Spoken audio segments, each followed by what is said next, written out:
옆에 우리 친구가 있죠. 우리 숨소리만 계속 숨소리 담당을 하고 있던 친구인데, 자, 자기소개 한번. 안녕하십니까. 여행하고 사남에 함께 출연하게 돼서 기쁘고요. 저는 후쿠오카 편에서 맥주와 관련된 이야기를 살짝 들려드리려고 함께 참가한 안호균입니다. 네. 그리고 우리 호균 작가는 저랑 인연이 있죠. 저랑 이게 맥주 맛도 모르면서라는 책을 냈어요. 호균 작가가 글을 쓰고 제가 그림을 그리면서 맥주에 대한 우리가 또 썰을 좀 풀었죠. 그래서 이번 후쿠오카 여행에서도 함께 했어요. 그렇죠? 이게 호기로운 제목인 것 같아요. 맥주 맛도 맛도 모르면서. 모르면서. 근데 우린 맥주 맛을 아시는 분이 딱 오셨으니까 뭔가 그렇지. 든든해졌습니다. 네. 그래서 사실 우리 후쿠오카에서도 내가 추천을 받았어요. 미리 후쿠오카에 좀 가볼 만한 펍이 어디 있겠느냐. 그래서 추천한 데가 바로 여기죠. 네, 그렇습니다.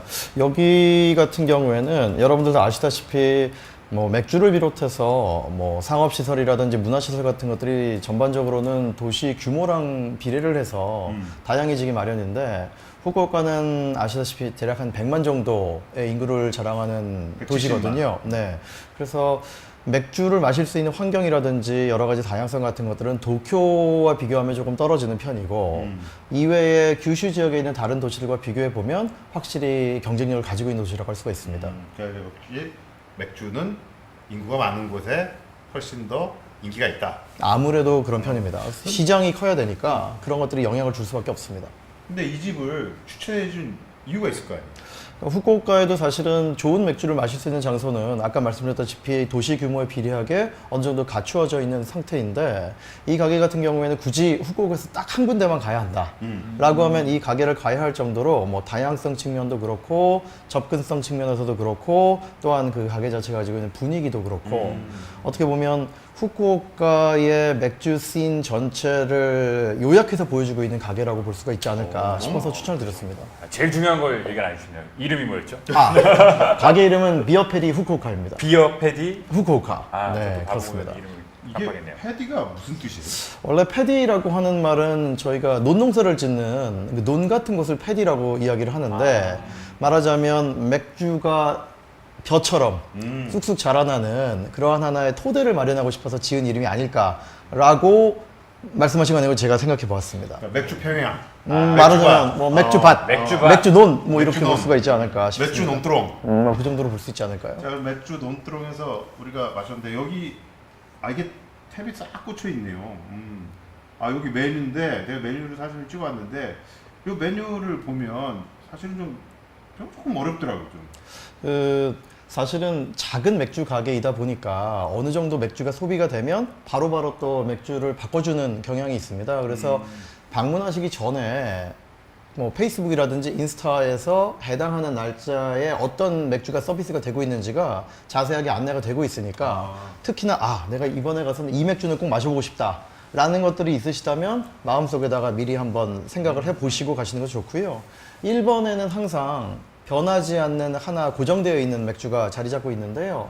그 맥주 같은 경우에는 에델필스라고 하는 그 삿포로에서 나오는 맥주입니다. 근데 이 맥주 같은 경우에는 크래프트 맥주는 아니고 대량 생산되어지고 있는 대기업, 여러분들 잘 알고 계시는 그 삿포로 맥주의 맞다. 변화 형태라고 보시면 되는데, 맥주 타입도 필스너이고 또 맛 자체도 너무 그 강렬하지 않기 때문에 크래프트 맥주를 좋아하지 않으시거나 좀 부담되시는 분들조차도 첫 잔으로 선택해서 드시기가 굉장히 좋은 편이라고 할 수가 요 있습니다. 맥주인 거죠? 네, 그렇습니다. 이 맥주를 제가 마셔봤는데 우리가 그 편의점에서 10,000원에 4개 네. 캔으로 마시는 삿포로하고는 아유. 전혀 차원이 다르더라고요. 그거랑은 맛이 다르죠. 그리고 전 좀 인상적이었던 게 이 우리 사장님.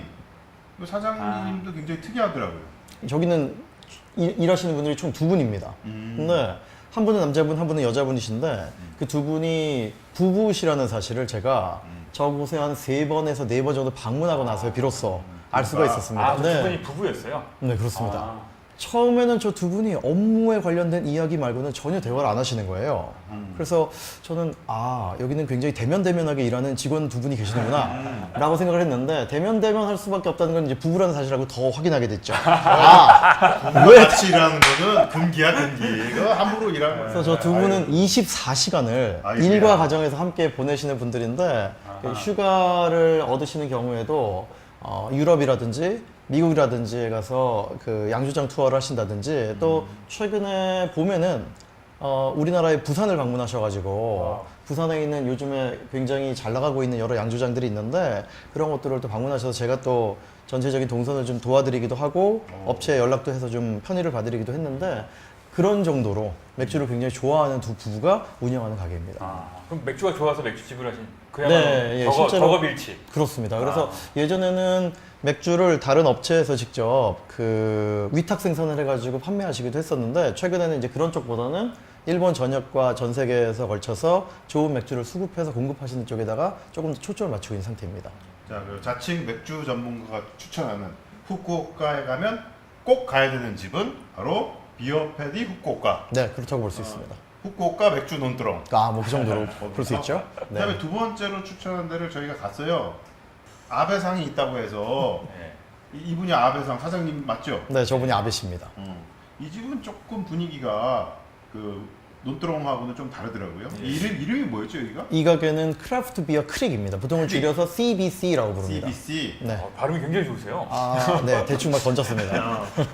이 집을 또 추천한 이유가 있을 거 아니에요? 이 집 같은 경우에는 아까 비어페리 후쿠오카의 경우에는 여러 가지 장점을 말씀을 드렸었는데 관광객들이 일반적으로 묵으시는 숙소 대개의 경우에는 이제 후쿠오카는 하카타 지역 아니면 텐진 지역에 묵으시는데 비어페리 후쿠오카의 경우에는 그곳으로부터는 조금 비껴 있습니다. 그러니까 뭐 텐진 지역이죠. 버스를 타시든 걸어가시든 택시를 타시든 조금 이동을 하셔야 되는 편인데 뭐 그렇다고 아주 먼 건 아니지만요.